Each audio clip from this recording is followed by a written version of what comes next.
Hi all, welcome to our channel turning P S C. അപ്പോൾ നമ്മൾ ഇന്ന് പഠിക്കാനായിട്ട് പോകുന്നത് 8ാം ക്ലാസ്സിലെ ഒരു SCRT ചാപ്റ്ററാണ് സോഷ്യൽ സയൻസിൻ്റെ നമ്മുടെ ഗവൺമെൻറ് എന്ന് പറയുന്നത്. ഇമ്പോർട്ടൻ്റ് ആയൊരു ചാപ്റ്ററാണ്. ഓക്കെ, നമുക്ക് സ്റ്റാർട്ട് ചെയ്യാം. ആദ്യം തന്നെ ഇൻട്രൊഡക്ഷനായിട്ട് 3 പിക്ചറൊക്കെ നൽകിയിട്ടുണ്ട്, നമുക്ക് നോക്കാം. ആദ്യം നൽകുന്നത് എന്താണ്? ഇന്ത്യയുടെ നിയമനിർമ്മാണ സഭയായ പാർലമെൻറ്റാണ്. അതായത് നിയമനിർമ്മാണ സഭ സമ്മേളിക്കുന്ന പാർലമെൻറ്റാണ് എന്ന് പറയുന്ന ആദ്യത്തെ ചിത്രത്തിൽ. രണ്ടാമത് എന്താണ്? രാഷ്ട്രപതിയുടെ ഔദ്യോഗിക വസതിയാണ്. മൂന്നാമത് പരമോന്നത നീതിപീഠമായ സുപ്രീം കോടതിയാണ്. ഓക്കെ, നമുക്ക് നോക്കാം. അതാണ് ഇവിടെ പറഞ്ഞിരിക്കുന്നത്. ഗവൺമെൻറ്റിന് ഇവ മൂന്നും എന്താണ്? ഗവൺമെൻറ്റിന് 3 ഘടകങ്ങളാണ് അല്ലേ. അതായത് എല്ലാ ജനാധിപത്യ രാജ്യങ്ങളിലും ഗവൺമെൻറ് നിയമനിർമ്മാണ വിഭാഗം ഉണ്ടാവും, കാര്യനിർവഹണ വിഭാഗം ഉണ്ടാവും, നീതിന്യായ വിഭാഗം ഉണ്ടാവും. അങ്ങനെ ഉള്ള ഗവൺമെൻറ്റിന് 3 ഘടകങ്ങളാണ് കൊടുത്തിരിക്കുന്നത്. താഴെ കൊടുത്തിട്ടുണ്ട്, നോക്കാം.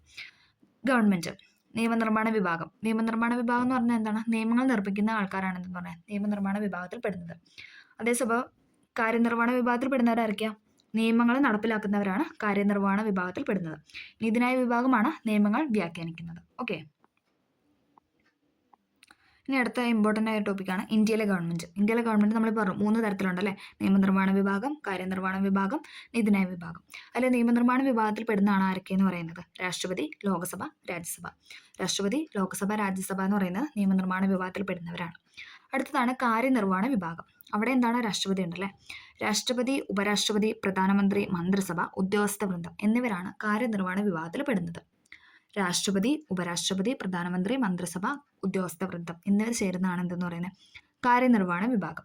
ഇനി നീതിന്യായ വിഭാഗത്തിൽ പെടുന്നതാണ് എന്തെന്ന് പറയുന്നത്? സുപ്രീം കോടതി ഉണ്ട്, ഹൈക്കോടതി ഉണ്ട്, ജില്ലാ കോടതി, സബ് കോടതി, മുനിസിപ്പൽ കോടതി, മജിസ്ട്രേറ്റ് കോടതി. ഇതൊക്കെ എന്താണ്? നീതിന്യായ വിഭാഗത്തിലാണ് പെടുന്നത് അല്ലേ. ഈ രാഷ്ട്രപതി, ലോക്സഭ, രാജ്യസഭ ഇവർ 3 പേരോട് ചേർത്ത് നമ്മൾ എന്തെന്നാണ് പറയുന്നത്? പാർലമെന്റ് അല്ലേ. രാഷ്ട്രപതി, ലോക്സഭ, രാജ്യസഭ ചേർത്ത് പാർലമെന്റ് എന്നാണെന്നല്ലേ നമ്മൾ ഒറ്റവാക്കി പറയുന്നത്. ഓക്കെ, നമുക്ക് നോക്കാം. നിയമനിർമ്മാണ വിഭാഗം ഇന്ത്യയിൽ, ലെജിസ്ലേച്ചർ ഇൻ ഇന്ത്യ. ഇന്ത്യയുടെ നിയമനിർമ്മാണ വിഭാഗം പാർലമെന്റ് എന്ന പേരിലാണ് അറിയപ്പെടുന്നത്. അവരാണ് ആരൊക്കെ? നമ്മളിപ്പോൾ പറഞ്ഞു. രാഷ്ട്രപതി, ലോക്സഭ, രാജ്യസഭ. രാജ്യസഭയുടെ മറ്റൊരു പേരാണ് എന്തെന്ന് പറയുന്നത്? ഉപരിസഭ. രാജ്യസഭ ഉപരിസഭ എന്നും അറിയപ്പെടാറുണ്ട് അല്ലേ. അപ്പൊ രാജ്യസഭയിലെ രായും ഉപരിസഭയിലെ രായും വെച്ചിട്ട് കണക്ട് ചെയ്യുക. ഉപരിയുടെ രാജ്യസഭ അങ്ങനെ വെച്ച് കണക്ട് ചെയ്ത് രാജ്യസഭ ഉപരിസഭ എന്ന് കണക്ട് ചെയ്യുക. ഓക്കെ, ലോക്സഭയുടെ മറ്റൊരു പേരാണ് എന്താണ്? അധോസഭ എന്ന് പറയുന്നത്. ലോക്സഭ അറിയപ്പെടുന്ന മറ്റൊരു പേരാണ് അധോസഭ കേട്ടോ. അപ്പൊ അധോ ലോകം എന്ന് കണക്ട് ചെയ്യുക. അധോ ലോകം. അപ്പൊ ലോക്സഭ, അധോസഭ. ഉപരിസഭയാണ് രാജ്യസഭ. ഓക്കെ, 2 സഭകൾ ഉള്ളതിനാൽ ഇതിനെ ദ്വിമണ്ഡല നിയമനിർമ്മാണ സഭ എന്നാണ് വിളിക്കുന്നത്. 2 സഭ, അതായത് ലോക്സഭയുണ്ട്, രാജ്യസഭയുണ്ട് അല്ലേ. അപ്പൊ അതുകൊണ്ട് തന്നെ 2 സഭയുണ്ടല്ലോ. അതുകൊണ്ട് തന്നെ ഇതിനെ ദ്വിമണ്ഡല നിയമനിർമ്മാണ സഭ എന്നാണ് വിളിക്കുന്നത്. ഓക്കെ, നമുക്ക് നോക്കാം. രാജ്യസഭ. തിരഞ്ഞെടുക്കപ്പെട്ട 238 അംഗങ്ങളാണ് എവിടെയുള്ളത്? രാജ്യസഭയിലുള്ളത്. തിരഞ്ഞെടുക്കപ്പെട്ട 238 അംഗങ്ങളാണ് എവിടെയുള്ളത്? രാജ്യസഭയിലുള്ളത്. ഇനി നാമനിർദ്ദേശം ചെയ്തതോ? 12 അംഗങ്ങൾ അല്ലേ. 12 അംഗങ്ങൾ നാമനിർദ്ദേശം ചെയ്തവരും എവിടെയുണ്ട്? രാജ്യസഭയിലുണ്ട്. സംസ്ഥാനങ്ങളുടെ കൗൺസിൽ എന്നാണ് രാജ്യസഭ അറിയപ്പെടുന്നത്. സംസ്ഥാനങ്ങളുടെ കൗൺസിൽ എന്നാണ് ആരറിയപ്പെടുന്നത്? രാജ്യസഭ അറിയപ്പെടുന്നത്. തിരഞ്ഞെടുക്കപ്പെട്ട 238 അംഗങ്ങളുണ്ട്, നാമനിർദ്ദേശം ചെയ്യപ്പെട്ട 12 അംഗങ്ങളുണ്ട്. സംസ്ഥാനങ്ങളുടെ കൗൺസിൽ എന്നാണ് രാജ്യസഭ അറിയപ്പെടുന്നത്. ഇനി നോക്കിക്കേ, സ്ഥിരം സഭയാണ്. അതായത് രാജ്യസഭ എന്ന് പറയുന്നത് അതായത് ഇത്ര കാലാവധി, ഇത്ര വർഷം, 5, 6 അങ്ങനെ നമുക്ക് പറയാനായിട്ട് സാധിക്കില്ല അല്ലെ. സ്ഥിരം സഭയാണ്, അതായത് പെർമനന്റ് സഭയാണ് എന്തെന്ന് പറയുന്നത്? രാജ്യസഭ എന്ന് പറയുന്നത്. ഉപരാഷ്ട്രപതിയാണ് അധ്യക്ഷത വഹിക്കുന്നത്. അതായത് രാജ്യസഭയുടെ അധ്യക്ഷത വഹിക്കുന്ന ആരാണ്? ഉപരാഷ്ട്രപതി. ഒന്നും കൂടെ പറയാം. തിരഞ്ഞെടുക്കപ്പെട്ട 238 അംഗങ്ങളുണ്ട്, നാമനിർദ്ദേശം ചെയ്യപ്പെട്ട 12 അംഗങ്ങൾ. സംസ്ഥാനങ്ങളുടെ കൗൺസിൽ എന്നറിയപ്പെടുന്നു. സ്ഥിരം സഭയാണ്, അതായത് രാജ്യസഭ എന്ന് പറയുന്നത് ഒരു സ്ഥിരം സഭയാണ്. ഉപരാഷ്ട്രപതിയാണ് അധ്യക്ഷത വഹിക്കുന്നത്. അടുത്തതാണ് ലോക്സഭ. ജനങ്ങൾ നേരിട്ട് തിരഞ്ഞെടുക്കുന്ന 543 അംഗങ്ങളുണ്ട്. അപ്പോൾ 543 അല്ലെ. 500 ഒന്ന് കുറച്ച് കൊണ്ടുവന്നാൽ മതി. 5, 4, 3. ഓക്കെ, ജനങ്ങൾ നേരിട്ട് തിരഞ്ഞെടുക്കപ്പെടുന്ന 543 അംഗങ്ങളുണ്ട്. നാമനിർദ്ദേശം ചെയ്യപ്പെട്ട 2 അംഗങ്ങളും. നാമനിർദ്ദേശം ചെയ്യപ്പെട്ട 2 അംഗങ്ങളും ജനങ്ങൾ നേരിട്ട് തിരഞ്ഞെടുക്കുന്ന 543 അംഗങ്ങളും എവിടെയുണ്ട്? ലോകസഭയിലുണ്ട്. ജനപ്രതിനിധി സഭ എന്നാണ് അറിയപ്പെടുന്നത്. സംസ്ഥാനങ്ങളുടെ കൗൺസിൽ എന്നാണ് ആരറിയപ്പെടുന്നത്? രാജ്യസഭ അറിയപ്പെടുന്നത്. എന്നാൽ ലോക്സഭ അറിയപ്പെടുന്നത് ജനപ്രതിനിധികളുടെ സഭ എന്നാണ്. 5 വർഷമാണ് കാലാവധി. രാജ്യസഭയ്ക്ക് എത്രയായിരുന്നു കാലാവധി? കാലാവധി ഇല്ല അല്ലെ. ഓക്കെ, രാജ്യസഭ ഒരു സ്ഥിരം സഭയാണ്, പക്ഷെ എന്നാൽ ലോക്സഭ എന്ന് പറയുന്നത് 5 വർഷം കാലാവധി ഉണ്ട് അല്ലെ. സ്പീക്കറാണ് അധ്യക്ഷത വഹിക്കുന്നത്. നമ്മൾ പറയുന്നത് തന്നെ ലോക്സഭ സ്പീക്കർ അല്ലെ. ലോക്സഭയുടെ അധ്യക്ഷത വഹിക്കുന്നത് സ്പീക്കറാണ്. 543 അംഗങ്ങളാണ് എവിടെയുള്ളത്, ലോക്സഭയിൽ തിരഞ്ഞെടുക്കപ്പെട്ടത്.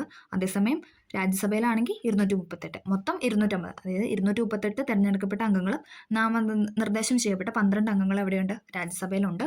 ലോക്സഭയിലാണെങ്കിൽ 543 അംഗങ്ങളാണ് ഉള്ളത്. ഓക്കെ.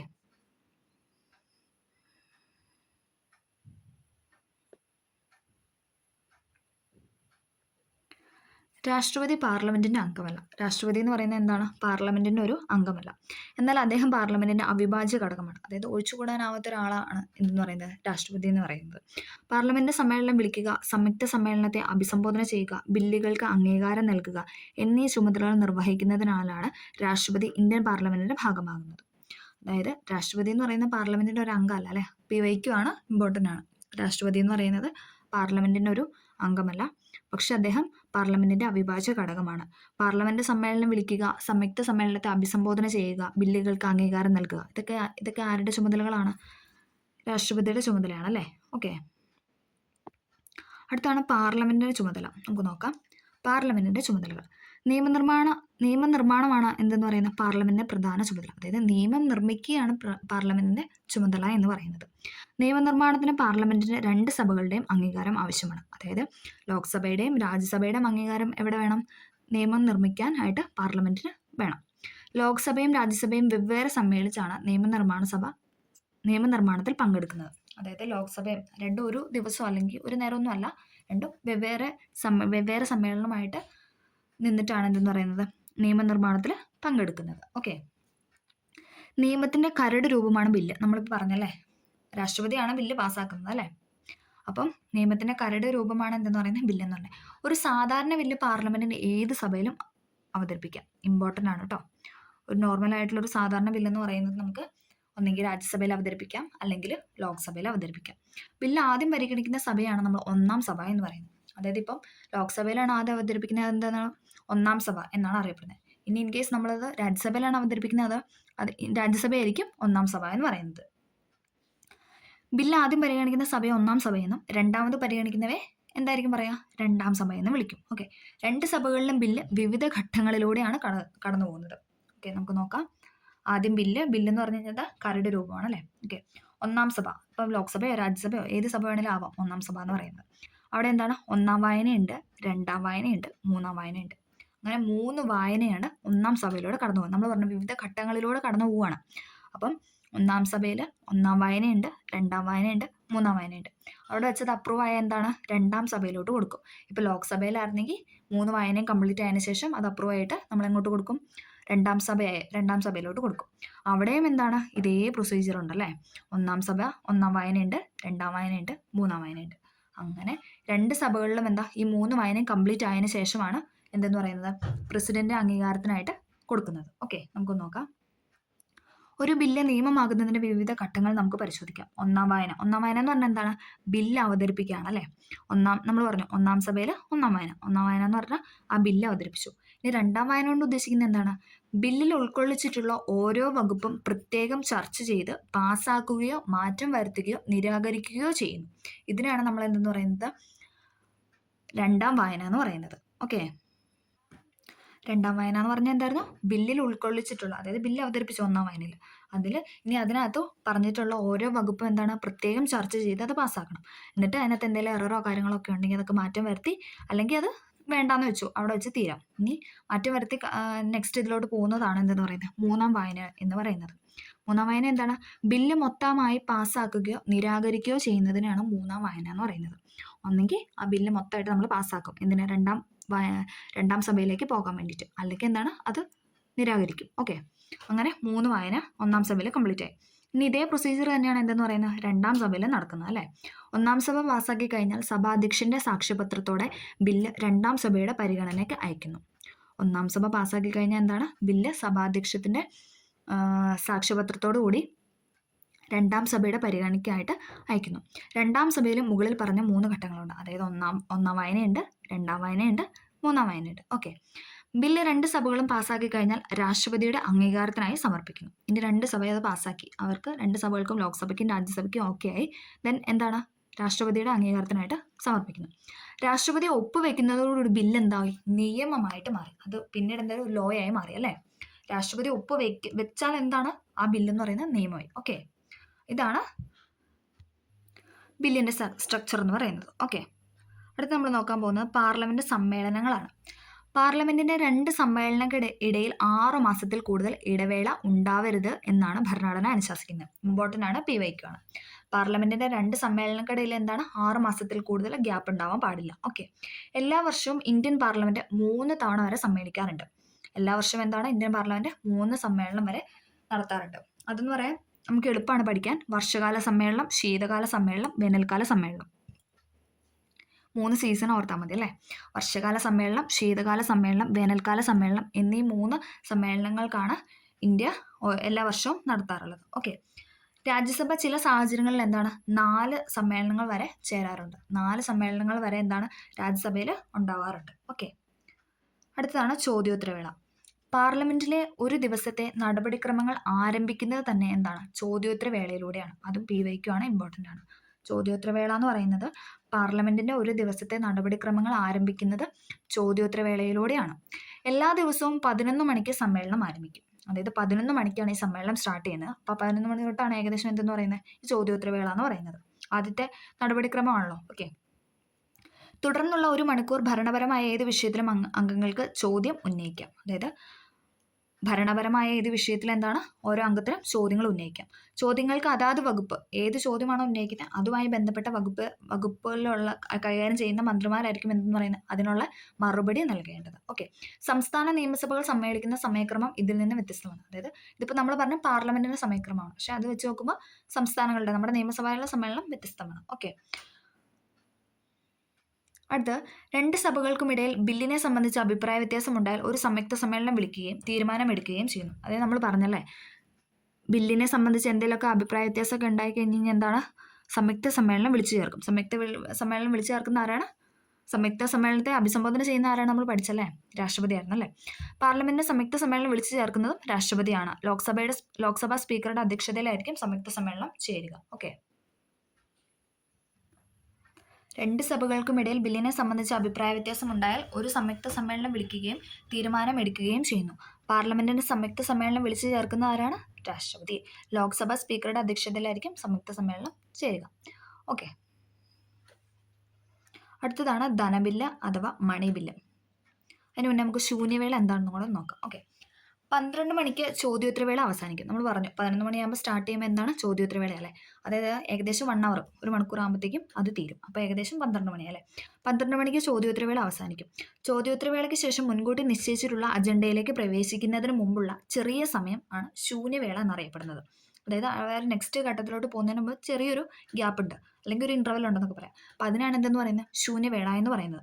സമയം 12 മണിയാകുന്നതിനാലാണ് ഈ പേരിൽ അതായത് ശൂന്യവേള എന്നറിയപ്പെടുന്നത്. അടിയന്തര പ്രമേയം, ശ്രദ്ധ ക്ഷണിക്കൽ പ്രമേയം തുടങ്ങിയവ പരിഗണനയ്ക്ക് വരുന്നത് ഈ സമയത്തായിരിക്കും. ശൂന്യവേള 5 മുതൽ 15 മിനിറ്റ് വരെ ദൈർഘ്യം ഉണ്ടാകും. ഏകദേശം 5 to 15 മിനിറ്റ് വരെ ആയിരിക്കും എന്തെന്ന് പറയുന്നത് ശൂന്യവേള എന്ന് പറയുന്നത്. ഓക്കെ, 12 മണിക്കായിരിക്കും സ്റ്റാർട്ട് ചെയ്യുന്നത്.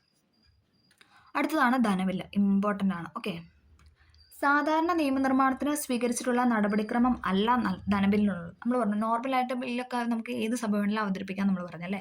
ഒന്നെങ്കിൽ രാജ്യസഭ അല്ലെ ലോക്സഭ. അവിടെ 3 വായനകളുണ്ട് 2 സഭയിലും പോയി നമ്മൾ പഠിച്ചല്ലേ. ഓക്കെ, പൊതു ഖജനാവിലേക്കുള്ള ധനസമാഹരണം, പണത്തിന്റെ വിനിയോഗം എന്നിവയുമായി ബന്ധപ്പെട്ട ബില്ലാണ് എന്തെന്ന് പറയുന്നത് ധനബില്ലെന്ന് പറയുന്നത്. പൊതു ഖജനാവിലേക്കുള്ള ധനസമാഹരണം, പണത്തിന്റെ വിനിയോഗം എന്നിവയുമായി ബന്ധപ്പെട്ട ബില്ലാണ് എന്തെന്ന് പറയുന്നത് ധനബില്ല്. ഒരു ധനബില്ല് ലോക്സഭയിൽ മാത്രമേ ആദ്യം അവതരിപ്പിക്കാൻ പാടുള്ളൂ. PYQ important very very important. ധനബില്ല് എവിടെയാണ് നമുക്ക് ആദ്യം അവതരിപ്പിക്കാൻ പറ്റുന്നതെന്ന് വെച്ചാൽ ലോക്സഭ. ഇമ്പോർട്ടൻ്റ് ആണ്. ഒരു ധനബില്ല് ലോക്സഭയിൽ മാത്രമേ ആദ്യം അവതരിപ്പിക്കാൻ പാടുള്ളൂ എന്ന് ഭരണഘടന അനുശാസിക്കുന്നു. ലോക്സഭ പാസ്സാക്കി കഴിഞ്ഞാൽ ധനബില്ലാണെന്ന സ്പീക്കറുടെ സാക്ഷ്യപത്രത്തോടു കൂടി എങ്ങോട്ട് അയക്കും? രാജ്യസഭയിലേക്ക് അയക്കും. ഓക്കെ, ലഭിച്ച 14 ദിവസങ്ങൾക്കകം രാജ്യസഭ നിർദ്ദേശങ്ങൾ സഹിതം ലോക്സഭയിലേക്ക് തിരിച്ചയക്കും. ലോക്സഭയ്ക്ക് രാജ്യസഭയുടെ നിർദ്ദേശങ്ങൾ സ്വീകരിക്കുകയോ തള്ളിക്കളയുകയോ ചെയ്യാം. അതായത് ലോക്സഭ അത് പാസ്സാക്കി എങ്ങോട്ട് അയക്കും? രാജ്യസഭയ്ക്ക് അയക്കും. രാജ്യസഭ എന്താണ് ചിലപ്പോൾ വല്ല നിർദ്ദേശങ്ങളൊക്കെ നൽകിയിട്ട് അത് വീണ്ടും ലോക്സഭയ്ക്ക് അയക്കും. ലോക്സഭയ്ക്ക് അത് വേണമെങ്കിൽ സ്വീകരിച്ചാൽ മതി. ഓക്കെ, നിയമനിർമ്മാണം മാത്രമാണോ പാർലമെന്റിന്റെ ചുമതല? നമുക്ക് നോക്കാം.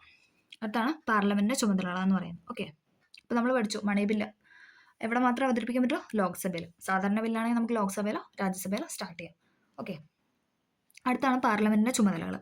കാര്യനിർവഹണ വിഭാഗത്തിന്റെ നിയന്ത്രിക്കൽ, തെരഞ്ഞെടുപ്പ് ചുമതല, ഭരണഘടനാ ഭേദഗതി, ഇതൊക്കെയാണ് എന്തെന്ന് പറയുന്ന പാർലമെന്റിന്റെ ചുമതലകൾ എന്ന് പറയുന്നത്. ഓക്കെ. ചോദ്യങ്ങൾ ഉന്നയിക്കുക, ബില്ലുകളും പ്രമേയങ്ങളും ചർച്ച ചെയ്യുക, അവിശ്വാസ പ്രമേയം അംഗീകരിക്കുകയോ നിരസിക്കുകയോ ചെയ്യുക, ഇതൊക്കെയാണ് കാര്യനിർവഹണ വിഭാഗത്തിന്റെ നിയന്ത്രിക്കൽ എന്നതുകൊണ്ട് ഉദ്ദേശിക്കുന്നത്. അതായത് പാർലമെന്റിന്റെ ചുമതലയിൽ പെടുന്നതാണ് കാര്യനിർവഹണ വിഭാഗത്തെ നിയന്ത്രിക്കുക എന്ന് പറയുന്നത്. അത് ഉദ്ദേശിക്കുന്നത് പറഞ്ഞാൽ ചോദ്യങ്ങൾ ഉന്നയിക്കാം, ബില്ലുകളും പ്രമേയങ്ങളും ചർച്ച ചെയ്യാം, അവിശ്വാസ പ്രമേയം അംഗീകരിക്കുകയോ നിരസിക്കുകയോ ചെയ്യാം. അടുത്തതാണ് തെരഞ്ഞെടുപ്പ് ചുമതല. രണ്ടാമത്തെ ചുമതലയാണ് എന്തെന്ന് പറയാൻ, തെരഞ്ഞെടുപ്പ് ചുമതല. രാഷ്ട്രപതി, ഉപരാഷ്ട്രപതി എന്നിവരുടെ തെരഞ്ഞെടുപ്പൊക്കെ നടത്തുന്ന ആരാണ്? പാർലമെന്റ് ആണ് അല്ലെ. രാഷ്ട്രപതി, ഉപരാഷ്ട്രപതി എന്നിവരുടെ തെരഞ്ഞെടുപ്പൊക്കെ നടത്തുന്നത് പാർലമെന്റ് ആണ്. അടുത്താണ് ഭേദഗതി. ഭരണഘടനാ വകുപ്പുകളിൽ കാലാനുസൃതമായ മാറ്റം വരുത്താൻ ആർക്ക് കഴിയുള്ളൂ? നമ്മൾ പഠിച്ചായിരുന്നല്ലേ. പാർലമെന്റിന് മാത്രമാണ് അതിന് കഴിയത്തുള്ളൂ. ഓക്കെ. അടുത്തതാണ് സംസ്ഥാന നിയമനിർമ്മാണ സഭ, സ്റ്റേറ്റ് ലെജിസ്ലേച്ചർ. ഇന്ത്യയിലെ എല്ലാ സംസ്ഥാനങ്ങളിലെയും നിയമനിർമ്മാണ സഭകളുണ്ട്. അതായത് ഇന്ത്യയിലെ എല്ലാ സ്റ്റേറ്റിലും എന്താണ്? നിയമനിർമ്മാണ സഭയുണ്ട്. സംസ്ഥാന ഗവൺമെന്റിന്റെ പരിധിയിൽ വരുന്ന വിഷയങ്ങളിൽ നിയമനിർമ്മാണം നടത്തുന്നത് ഇവയാണ്. ഇന്ത്യയിലെ ഭൂരിഭാഗം സംസ്ഥാനങ്ങളിലും നിയമനിർമ്മാണ വിഭാഗത്തിന് ഒരു സഭ മാത്രമേ ഉള്ളൂ. അതായത് മോസ്റ്റ്ലി എന്താണ്, കൂടുതലും നിയമനിർമ്മാണ സഭ എല്ലാ സ്റ്റേറ്റിലും ഉണ്ട്. എന്നാൽ ഒരു സഭ മാത്രമുള്ള നിയമനിർമ്മാണ സഭ ഏകമണ്ഡല നിയമനിർമ്മാണ സഭ എന്നാണ് വിളിക്കുന്നത്. ചുരുക്കം ചില സ്റ്റേറ്റിലൊക്കെ എന്താണ്, ദ്വിമണ്ഡല നിയമനിർമ്മാണ സഭകളുണ്ട്. നമുക്ക് അതൊക്കെ ഏതൊക്കെയാണെന്ന് നോക്കാം. ദ്വിമണ്ഡല നിയമനിർമ്മാണ സഭകളുള്ള സംസ്ഥാനങ്ങൾ നമുക്ക് നോക്കാം. ബീഹാർ, ഉത്തർപ്രദേശ്, മഹാരാഷ്ട്ര, കർണാടക, ആന്ധ്രാപ്രദേശ്, തെലങ്കാന, ജമ്മു കാശ്മീർ എന്നീ സംസ്ഥാനങ്ങളിൽ 2 സഭകളുണ്ട്. ഇമ്പോർട്ടൻ്റ് ആണ്. ക്വസ്റ്റ്യൻ പേപ്പറിൽ സ്റ്റേറ്റ്മെൻ്റ് ആയിട്ടൊക്കെ വരാറുള്ള ഒരു പോയിന്റ് ആണ് കേട്ടോ. ബീഹാർ, ഉത്തർപ്രദേശ്, മഹാരാഷ്ട്ര, കർണാടക, ആന്ധ്രാപ്രദേശ്, തെലങ്കാന, ജമ്മു കാശ്മീർ എന്നീ സംസ്ഥാനങ്ങളിൽ 2 സഭകളുണ്ട്. അധോസഭ നമ്മൾ പഠിച്ചു. അധോസഭ എന്ന് പറഞ്ഞാൽ ഏതായിരുന്നു? ലോക്സഭ അല്ലെ. അധോസഭയെ നിയമസഭ, ലെജിസ്ലേറ്റീവ് അസംബ്ലി എന്നും ഉപരിസഭ ഏതായിരുന്നു? രാജ്യസഭ അല്ലെ. രാജ്യസഭയെ നിയമസമിതി, അതായത് ലെജിസ്ലേറ്റീവ് കൗൺസിൽ എന്നും വിളിക്കുന്നു. ഒന്നും കൂടെ പറയാം. അധോസഭ എന്ന് പറഞ്ഞാൽ ഏതായിരുന്നു? ലോക്സഭയെ നിയമസഭ അഥവാ ലെജിസ്ലേറ്റീവ് അസംബ്ലി എന്നും ഉപരിസഭയെ നിയമസമിതി അഥവാ ലെജിസ്ലേറ്റീവ് കൗൺസിൽ എന്നും വിളിക്കുന്നു. ഓക്കെ. അടുത്തതാണ് കാര്യനിർവഹണ വിഭാഗം അഥവാ എക്സിക്യൂട്ടീവ്. കാര്യനിർവഹണ വിഭാഗം ഇന്ത്യയിൽ 2 തലങ്ങളിലുള്ള കാര്യനിർവഹണ വിഭാഗമാണ് ഉള്ളത്. കേന്ദ്ര കാര്യനിർവഹണ വിഭാഗവും സംസ്ഥാന കാര്യനിർവഹണ വിഭാഗവും. രാഷ്ട്രപതിയും കേന്ദ്രമന്ത്രിമാരും ഉദ്യോഗസ്ഥ വൃന്ദവും ചേർന്നതാണ് എന്തെന്ന് പറഞ്ഞാൽ കേന്ദ്ര കാര്യനിർവഹണ വിഭാഗം. രാഷ്ട്രപതി, കേന്ദ്രമന്ത്രിമാര്, ഉദ്യോഗസ്ഥ വൃന്ദം. അപ്പം സ്റ്റേറ്റിലോട്ട് വരുമ്പോൾ എങ്ങനെയായിരിക്കും? ഗവർണർ ഉണ്ട്, മുഖ്യമന്ത്രി അതായത് മന്ത്രിമാരുണ്ട്, പിന്നെ ഇവിടുത്തെ ഉദ്യോഗസ്ഥ വൃന്ദമാണ്. അവർ ചേരുന്നതാണ് എന്തെന്ന് പറഞ്ഞാൽ സംസ്ഥാന കാര്യനിർവഹണ വിഭാഗം അല്ലെ. രാഷ്ട്രപതിയും കേന്ദ്രമന്ത്രിമാരും തിരഞ്ഞെടുക്കപ്പെട്ടവരാണ്. അതായത് രാഷ്ട്രപതിനെയും കേന്ദ്രമന്ത്രിമാരെയൊക്കെ നമ്മൾ തിരഞ്ഞെടുക്കുകയാണ് അല്ലെ. ഇവരെ രാഷ്ട്രീയ കാര്യനിർവഹണ വിഭാഗം അഥവാ പൊളിറ്റിക്കൽ എക്സിക്യൂട്ടീവ് എന്നാണ് പറയുന്നത്. എന്നാൽ ഉദ്യോഗസ്ഥർ എന്താണ്? അവരുടെ യോഗ്യതയ്ക്ക് അനുസരിച്ച് നമ്മൾ നിയമിക്കപ്പെടുന്നവരാണ്. ഇവർ സ്ഥിര കാര്യനിർവഹണ വിഭാഗമാണ്. അവർക്ക് ഇങ്ങനെ കാലാവധി ഉണ്ടോ? ഇല്ല അല്ലെ. 5 വർഷം കഴിയുമ്പോൾ അവരെ നമ്മൾ പുറത്താക്കുമോ? ഇല്ല. അങ്ങനെയല്ല അല്ലെ. അതേസമയം രാഷ്ട്രപതി, കേന്ദ്രമന്ത്രി അവരൊക്കെ ഇങ്ങനെ തിരഞ്ഞെടുക്കപ്പെട്ട് വന്നവരാണ്. അതേസമയം ഉദ്യോഗസ്ഥർ എന്താണ്? അവരുടെ യോഗ്യത അടിസ്ഥാനമാക്കി നിയമിക്കപ്പെട്ടവരാണ്. അവർ സ്ഥിരം കാര്യനിർവഹണ വിഭാഗം അഥവാ പെർമനന്റ് എക്സിക്യൂട്ടീവ് എന്നാണ് അറിയപ്പെടുന്നത്. വിരമിക്കുന്നത് വരെ എന്താണ്? ഈ സ്ഥിര കാര്യനിർവഹണ വിഭാഗക്കാർക്ക് അവരുടെ സർവീസിൽ തുടരാനായിട്ട് സാധിക്കും. ഓക്കെ, ക്ലിയർ ആയെന്ന് പ്രതീക്ഷിക്കുന്നു. അടുത്തതാണ് രാഷ്ട്രപതി, പ്രസിഡന്റ്. ഇവിടെ പിക്ചറൊക്കെ നൽകിയിട്ടുണ്ട്. നമ്മുടെ ഇന്ത്യയിലെ ആദ്യത്തെ രാഷ്ട്രപതി ആരെന്ന് പറയുന്നത് ഡോക്ടർ രാജേന്ദ്ര പ്രസാദ്. അപ്പോൾ അദ്ദേഹത്തിന് പിക്ചറൊക്കെ നൽകിയിട്ടുണ്ട്. നമുക്ക് നോക്കാം. ഇന്ത്യൻ റിപ്പബ്ലിക്കിന്റെ തലവനാണ് രാഷ്ട്രപതി എന്ന് പറയുന്നത്. നമ്മൾ പഠിച്ചല്ലേ. ഇന്ത്യൻ റിപ്പബ്ലിക്കിന്റെ തലവനാണ് ആരെന്ന് പറയുന്നത്? രാഷ്ട്രപതി. 5 വർഷ കാലയളവിലേക്കാണ് രാഷ്ട്രപതിയെ തിരഞ്ഞെടുക്കുന്നത്. അപ്പം രാഷ്ട്രപതിയുടെ കാലാവധി എന്ന് പറയുന്നത് 5 വർഷം. ഇന്ത്യൻ റിപ്പബ്ലിക്കിന്റെ തലവനാണ് ആരെന്ന് പറയുന്നത്? രാഷ്ട്രപതി. ഒരു ഇലക്ടറൽ കോളേജാണ് രാഷ്ട്രപതിയെ തിരഞ്ഞെടുക്കുന്നത്. നമ്മൾ പറഞ്ഞു തെരഞ്ഞെടുപ്പിലൂടെയാണ് ആര് വരുന്നത്? രാഷ്ട്രപതി വരുന്നത് അല്ലേ. ഇപ്പം നമുക്ക് ആ ഇലക്ടറൽ കോളേജിലെ അംഗങ്ങളെയൊക്കെ ഒന്ന് നോക്കാം. ലോക്സഭയിലെ തിരഞ്ഞെടുക്കപ്പെട്ട അംഗങ്ങൾ നമ്മൾ പറഞ്ഞു. ലോക്സഭയിലെ തിരഞ്ഞെടുക്കപ്പെട്ട അംഗങ്ങളുണ്ടെന്ന് പറഞ്ഞല്ലേ. 543 തിരഞ്ഞെടുക്കപ്പെട്ട അംഗങ്ങളുണ്ടെന്ന് പറഞ്ഞല്ലേ. രാജ്യസഭയിലെ തിരഞ്ഞെടുക്കപ്പെട്ട അംഗങ്ങൾ, ലോക്സഭയിലെ തിരഞ്ഞെടുക്കപ്പെട്ട അംഗങ്ങൾ, പിന്നെ എവിടെയാ? സംസ്ഥാന നിയമസഭകളിലെ തിരഞ്ഞെടുക്കപ്പെട്ട അംഗങ്ങൾ. ഇത്രയും പേരാണ് എവിടെ ഉള്ളത്? ഇലക്ടറൽ കോളേജിലെ, അതായത് രാഷ്ട്രപതിയെ തിരഞ്ഞെടുക്കുന്ന ഇലക്ടറൽ കോളേജിലെ അംഗങ്ങൾ എന്ന് പറയുന്നത്. രാഷ്ട്രപതി ആകേണ്ട യോഗ്യത എന്തൊക്കെയാണ്? എന്തായാലും ഇന്ത്യൻ പൗരനായിരിക്കണം അല്ലേ. ഓക്കെ, ഇന്ത്യൻ പൗരനായിരിക്കണം. അപ്പോൾ ഫസ്റ്റ് യോഗ്യത എന്ന് പറയുന്നത് തന്നെ എന്താണ്? ഇന്ത്യൻ പൗരനായിരിക്കണം. 35 വയസ്സ് പൂർത്തിയായിരിക്കണം. Very very important. PYQ ആണ്. 35 വയസ്സ് ആർക്ക് പൂർത്തിയാവണം? രാഷ്ട്രപതി ആകാൻ വേണ്ടിയിട്ടുള്ള യോഗ്യതയിൽ പെടുന്നതാണ് 35 വയസ്സെന്ന് പറയുന്നത്. ലോകസഭ അംഗമാകുന്നതിന് വേണ്ട എല്ലാ യോഗ്യതയും ആർക്കുണ്ടാവണം? രാഷ്ട്രപതിക്ക് ഉണ്ടാവണം. ലോകസഭ അംഗമാകുന്നതിനുള്ള എല്ലാ യോഗ്യതയും ഉണ്ടാവണം. 35 വയസ്സ് പൂർത്തിയായിരിക്കണം. പിന്നെയാണ് ഇന്ത്യൻ പൗരനും ആയിരിക്കണം. ഈ 3 യോഗ്യതയാണ് ആർക്കുള്ളത്? രാഷ്ട്രപതി ആകേണ്ട ഒരു വ്യക്തിക്ക് വേണ്ടത്. ഓക്കെ.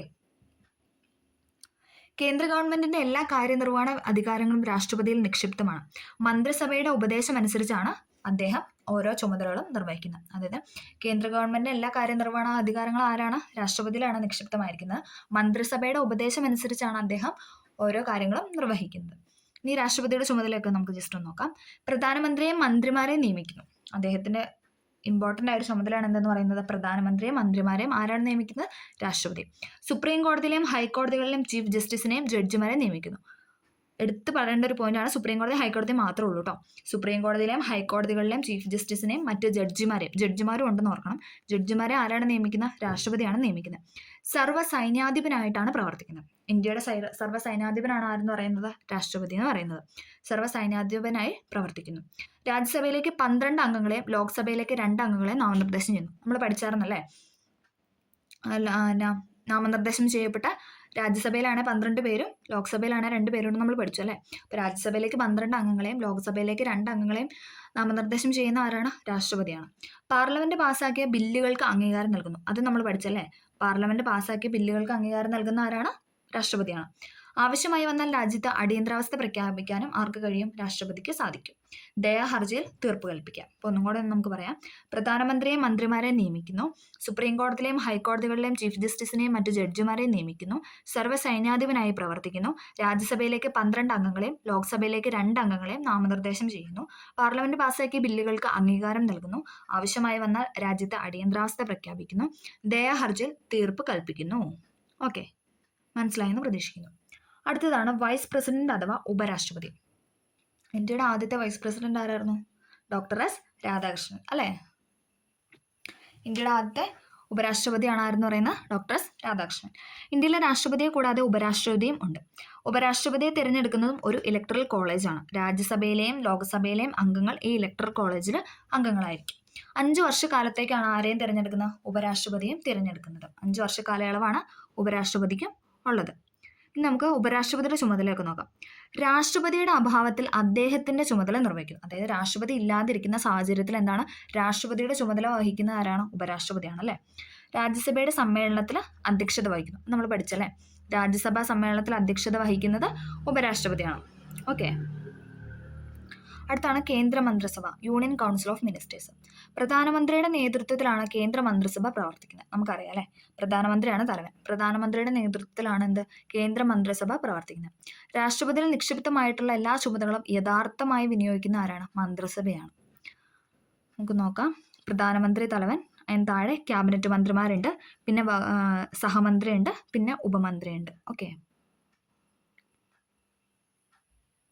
അടുത്താണ് പ്രധാനമന്ത്രിയുടെ ചുമതല. ഇന്ത്യയുടെ ആദ്യത്തെ പ്രധാനമന്ത്രി ആരായിരുന്നു? ജവഹർലാൽ നെഹ്റു അല്ലേ? നമുക്ക് എല്ലാവർക്കും അറിയാം അല്ലേ? ഓക്കെ. ലോക്സഭയിൽ ഭൂരിപക്ഷമുള്ള രാഷ്ട്രീയ കക്ഷിയുടെയോ മുന്നണിയുടെയോ നേതാവിനെ ആയിരിക്കും എന്തെന്ന് പറയുന്നത്? പ്രധാനമന്ത്രിയായിട്ട് നിയമിക്കുന്നത്. ലോക്സഭയിൽ ഭൂരിപക്ഷമുള്ള രാഷ്ട്രീയ കക്ഷിയുടെയോ മുന്നണിയുടെയോ നേതാവിനെ ആയിരിക്കും പ്രധാനമന്ത്രിയായിട്ട് നിയമിക്കുന്നത്. പ്രധാനമന്ത്രിക്ക് അതിവിപുലമായ അധികാരങ്ങളും ചുമതലകളുമാണ് ഉള്ളത്. കേന്ദ്ര ഗവൺമെന്റിന്റെ എല്ലാ തീരുമാനങ്ങളിലും നിർണായകമായ സ്വാധീനം പ്രധാനമന്ത്രിക്ക് ഉണ്ടാകും.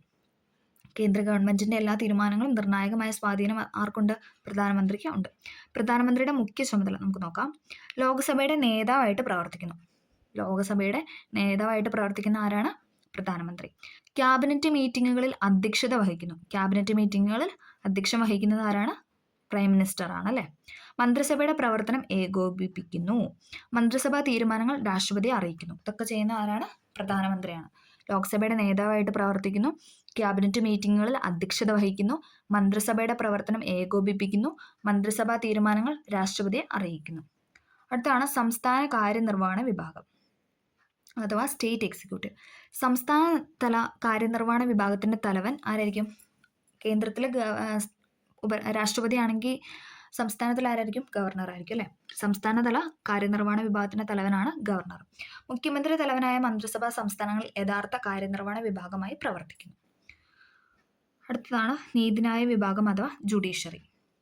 നമുക്ക് നോക്കാം. സുപ്രീം കോടതി, രാജ്യത്തിന്റെ പരമോന്നത കോടതി അല്ലെങ്കിൽ ഇന്ത്യ മുഴുവൻ അധികാര പരിധിയുള്ള കോടതിയാണ് ഇതെന്ന് പറയുന്നത് സുപ്രീം കോടതി എന്ന് പറയുന്നത്. സംസ്ഥാനങ്ങളിൽ ഉണ്ടാകുന്ന കേസുകളൊക്കെ പരിശോധിക്കുന്ന ആരാ?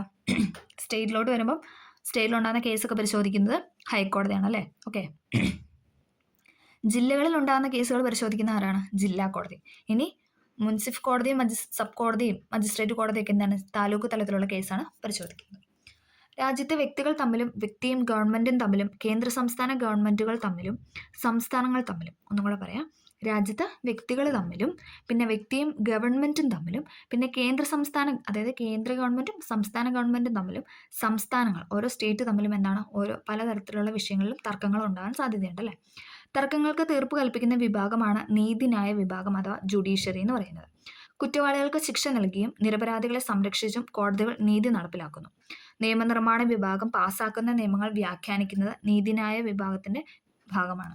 ഇന്ത്യയിലെ നീതിന്യായ വിഭാഗത്തിന്റെ ഘടന ഡയഗ്രത്തിൽ നിന്ന് പരിശോധിച്ചു. നമ്മൾ പഠിച്ചല്ലേ, പരമോന്നത അധികാരമുള്ള കോടതിയാണ് സുപ്രീം കോടതി, ദെൻ ഹൈക്കോടതി, ജില്ലാ കോടതി, സബ് കോടതി, മുൻസിഫ് കോടതി, മജിസ്ട്രേറ്റ് കോടതി. ഓക്കെ, ഇന്ത്യയിലെ നീതിന്യായ വിഭാഗം ജുഡീഷ്യറി ഇൻ ഇന്ത്യ. ഫസ്റ്റ് തന്നെ സുപ്രീം കോടതി. രാജ്യത്തിന്റെ പരമോന്നത കോടതിയാണ് എന്തെന്ന് പറയുന്നത്? സുപ്രീം കോടതി. ആദ്യത്തെ ചീഫ് ജസ്റ്റിസ് ആയിരുന്നു, സുപ്രീം കോടതിയുടെ ആദ്യത്തെ ചീഫ് ജസ്റ്റിസ് ആയിരുന്നു HJ കെനിയ എന്ന് പറയുന്നത്. ഓക്കെ, അതും ഇമ്പോർട്ടൻ്റ് ആണ്, PYക്കാണ്. HJ കെനിയ എന്ന് പറയുന്നതാണ് ഇന്ത്യയുടെ ആദ്യത്തെ സുപ്രീം കോടതി ചീഫ് ജസ്റ്റിസ്. ചീഫ് ജസ്റ്റിസും മറ്റ് ജഡ്ജിമാരും അടങ്ങുന്നതാണ് സുപ്രീം കോടതി എന്ന് പറയുന്നത്. ചീഫ് ജസ്റ്റിസും മറ്റ് ജഡ്ജിമാരും കൂടെ ചേർന്നാണ് എന്തെന്ന് പറയുന്നത്? സുപ്രീം കോടതി എന്ന് പറയുന്നത്. നിലവിൽ ചീഫ് ജസ്റ്റിസും 30 ജഡ്ജിമാരുമാണ് സുപ്രീം കോടതിയിൽ ഉള്ളത്. ഒന്ന് ഇതിലൊരു മാറ്റമുണ്ട് കേട്ടോ, അത് ഞാൻ നോക്കിയിട്ട് കമൻ്റായി ഇടാവേ. ഓക്കെ, രാഷ്ട്രപതിയാണ് ജഡ്ജിമാരെ നിയമിക്കുന്നത്. നമ്മൾ പഠിച്ചായിരുന്നല്ലേ, രാഷ്ട്രപതിയാണ് ആരെ ഇവരെയൊക്കെ നിയമിക്കുന്നത്. സുപ്രീം കോടതി പരിഗണിക്കുന്ന കേസുകളൊക്കെ നോക്കാം. മൗലിക അവകാശങ്ങളുടെ ലംഘനവുമായി ബന്ധപ്പെട്ട കേസ് നമ്മൾ പഠിച്ചായിരുന്നല്ലേ. മൗലിക അവകാശമായി ലംഘനം വന്നാൽ എന്താ ചെയ്യുക? നമ്മൾ ഒന്നെങ്കിൽ സുപ്രീം കോടതി പോകും, അല്ലെ ഹൈക്കോടതി പോകും. കേന്ദ്ര ഗവൺമെൻറ്റും സംസ്ഥാന ഗവൺമെൻറ്റും തമ്മിലുണ്ടാകുന്ന തർക്കങ്ങൾ ഇതൊക്കെ നോക്കുന്ന സുപ്രീം കോടതിയാണ്. സംസ്ഥാന ഗവൺമെൻറ്റുകൾ തമ്മിലുണ്ടാകുന്ന തർക്കം, അതായത് രണ്ട് സ്റ്റേറ്റ് തമ്മിലും പിന്നെ കേന്ദ്രവും സംസ്ഥാനവും തമ്മിലുള്ള തർക്കങ്ങളൊക്കെ നോക്കുന്ന ആരാണ്? സുപ്രീം കോടതിയാണ്. ഭരണഘടനാ വകുപ്പുകളുടെ വ്യാഖ്യാനം ആവശ്യമായ കേസ്, സംസ്ഥാന ഹൈക്കോടതികളിൽ നിന്നുള്ള അപ്പീൽ കേസ്, ഇതൊക്കെ നോക്കുന്ന ആരാണ്? സുപ്രീം കോടതിയാണ്. ഓക്കെ, അടുത്താണ് ഹൈക്കോടതി. കേരള ഹൈക്കോടതിയാണ് കൊടുത്തിരിക്കുന്നത്. നമുക്ക് നോക്കാം. സംസ്ഥാനങ്ങളിലെ ഏറ്റവും ഉയർന്ന കോടതിയാണ് എന്തെന്ന് പറയുന്നത്? ഹൈക്കോടതി എന്ന് പറയുന്നത്. സംസ്ഥാനങ്ങളിലെ ഏറ്റവും ഉയർന്ന കോടതിയാണ് ഹൈക്കോടതി. രാഷ്ട്രപതി നിയമിക്കുന്ന ചീഫ് ജസ്റ്റിസും മറ്റ് ജഡ്ജിമാരും ഹൈക്കോടതിയിൽ ഉണ്ടായിരിക്കും. നമ്മൾ പഠിച്ചല്ലേ, ഹൈക്കോടതിയിലെ ചീഫ് ജസ്റ്റിസിനെയും ജഡ്ജിമാരെയൊക്കെ നിയമിക്കുന്ന ആരാണ്? രാഷ്ട്രപതിയാണ്. ജില്ലാ കോടതികളുടെയും കീഴ്ക്കോടതികളുടെയും മേൽനോട്ടം ആർക്കാണ്? ഹൈക്കോടതിക്കാണ്. ജില്ലാ കോടതികളുടെയും ഹൈക്കോടതികളുടെയും മേൽനോട്ടം വഹിക്കുന്നത് ഹൈക്കോടതിയാണ്. ഹൈക്കോടതിയുടെ അധികാരങ്ങൾ നോക്കാം. മൗലിക അവകാശങ്ങളുടെ ലംഘനവുമായി ബന്ധപ്പെട്ട കേസുകളിൽ ഉത്തരവ് പുറപ്പെടുവിക്കുന്നു. നമ്മൾ പഠിച്ചായിരുന്നല്ലേ, മൗലിക അവകാശവുമായി ലംഘനം വന്നാൽ എന്താ ചെയ്യുക? സുപ്രീം കോടതി അല്ലെങ്കിൽ ഹൈക്കോടതിയിൽ നമുക്ക് സമീപിക്കാം. സിവിലും ക്രിമിനലുമായ കേസുകളിൽ കീഴ്ക്കോടതികളിൽ നിന്നുള്ള അപ്പീല് പരിഗണിക്കുന്നു. സിവിലും ക്രിമിനലുമായ കേസുകളിൽ കീഴ്ക്കോടതികളിൽ നിന്നുള്ള അപ്പീല് പരിഗണിക്കുന്നു. സംസ്ഥാന നിയമസഭ പാസ്സാക്കുന്ന നിയമങ്ങൾ വ്യാഖ്യാനിക്കുന്നു. ഇതൊക്കെയാണ് എന്തെന്ന് പറഞ്ഞാൽ ഹൈക്കോടതിയുടെ അധികാരങ്ങൾ എന്ന് പറയുന്നത്. അടുത്തത് നമുക്ക് ഈ ലോക് അദാലത്ത് അതിൻ്റെ പോയിന്റും കൂടെ ഒന്ന് നോക്കാം. സാധാരണക്കാർക്കും പാവപ്പെട്ടവർക്കും അധികം പണച്ചെലവില്ലാതെ നീതി ലഭ്യമാക്കുന്നതിന് വേണ്ടി ചില നടപടികൾ ഗവൺമെൻറ് സ്വീകരിച്ചിട്ടുണ്ട്. അവയിൽ പ്രധാനപ്പെട്ടതാണെന്ന് പറയുന്നത് ലോക് അദാലത്ത് എന്ന് പറയുന്നത്. ലോക് അദാലത്ത് എന്നാൽ ജനങ്ങളുടെ കോടതി എന്നാണ് അർത്ഥം. ലോക് അദാലത്ത് എന്ന് പറഞ്ഞാൽ എന്താണ്? ജനങ്ങളുടെ കോടതിയാണ്. സന്നദ്ധ സ്വഭാവമുള്ള ഒരു നീതിന്യായ സംവിധാനമാണ് ലോക് അദാലത്ത് എന്ന് പറയുന്നത്. കക്ഷികൾക്ക് താല്പര്യമെങ്കിൽ കേസ് തീർപ്പാക്കുന്നതിന് ലോക് അദാലത്തിനെ സമീപിക്കാം. കൂടിയാലോചനകളിലൂടെയും ഒത്തുതീർപ്പിലൂടെയും കേസ് തീർപ്പാക്കുവാൻ അദാലത്ത് കക്ഷികളെ പ്രേരിപ്പിക്കുന്നു. കേസുകൾ കഴിയുന്നത്ര വേഗം തീർപ്പാക്കുന്നു. കാലതാമസം ഒഴിവാക്കുക എന്നതാണ് ലോക് അദാലത്തിൻ്റെ ലക്ഷ്യം തന്നെ. ഓക്കെ, അടുത്താണ് കീഴ്ക്കോടതി. ജില്ലാ കോടതി, സബ് കോടതി, മുൻസിഫ് കോടതി, മജിസ്ട്രേറ്റ് കോടതി എന്നിവ ഉൾക്കൊള്ളുന്നതാണ് എന്തെന്ന് പറയുന്നത്? കീഴ്ക്കോടതികൾ എന്ന് പറയുന്നത്. സിവിൽ കേസുകളിലും ക്രിമിനൽ കേസുകളിലും തീർപ്പ് കൽപ്പിക്കാനുള്ള അധികാരം കീഴ്ക്കോടതികൾക്കുണ്ട്. സിവിൽ കേസിനും ക്രിമിനൽ കേസിനും ഒക്കെ ഉള്ള തീർപ്പ് കൽപ്പിക്കാനുള്ള അധികാരം ആർക്കുണ്ട്? കീഴ്ക്കോടതികൾക്കുണ്ട്.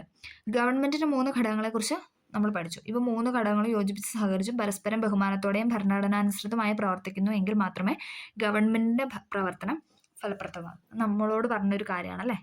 ഓക്കെ, അപ്പോൾ ഇതോടുകൂടി എന്താണ്, നമുക്ക് ഈ ചാപ്റ്റർ തീർന്നിട്ടുണ്ട്. അപ്പോൾ ഈ ചാപ്റ്റർ ഫുള്ളായിട്ട് വായിച്ചിട്ടുണ്ട്. അപ്പം ഇമ്പോർട്ടൻ്റ് ആയ ടോപ്പിക്സും പോയിൻറ്റും മാത്രമേ പറഞ്ഞിട്ടുള്ളൂ. അപ്പോൾ എല്ലാവർക്കും ഇഷ്ടമായെന്ന് വിചാരിക്കുന്നു. ഇഷ്ടമായെങ്കിൽ ലൈക്ക് ചെയ്ത് സപ്പോർട്ട് ചെയ്യുക. Okay, thank you.